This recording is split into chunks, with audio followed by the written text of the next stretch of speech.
Hello lovelies, you're welcome back to the channel. In today's video, I'm going to show you 3 ways you can preserve okara so as to keep it longer for that delicious recipe you intend to make with.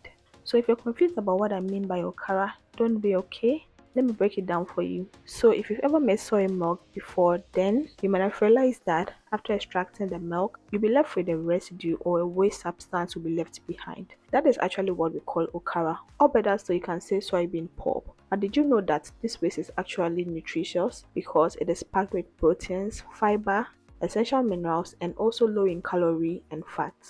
And there's not me making up things.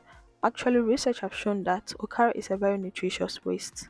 So now that you know what okara is and how valuable it is, let me show you how you can preserve your okara so it doesn't go bad, because just like how soy milk can easily go bad without proper storage, that is how sensitive okara is too. So we need to preserve it. So the first way you can do this is by drying. And for drying, it reduces the moisture content and makes okara stay longer on the shelf without it going bad. So to dry this okara, I'm going to transfer this to the baking pan. Spread it well on the pan, then put it in the oven at 60 degrees Celsius and allow this dry for 11 to 12 hours. So make sure to go in occasionally to turn this so that it dries quickly. But if you don't have a dryer or an oven like I'm using, you can also use a natural method, which is the sun. Yes, it can still work.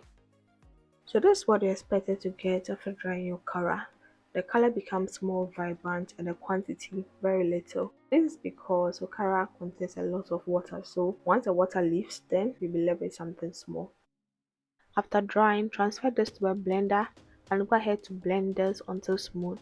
Afterwards, sieve this to trap any unblended particles. Then you would have your beautiful okara flour ready to be used. You can store this in an airtight container, and this can stay for up to 3 months without it going bad, and you can use this to make your delicious recipes. If you're still watching at this point, what are you waiting for? Just like this video and subscribe if you haven't. And if you're new to my channel, I'm Stella and I share innovative and amazing recipes. So if this is what you want, consider subscribing and come join the family. So another method you can use to preserve okara is by freezing, and to me freezing is a more economical and convenient method to drying. So to freeze my okara, I like to pack them in these small Ziploc bags in small quantities, then keep them in the freezer for as long as I want. Anytime I need okara, I just go in, pick one, thaw it and use it for my recipes.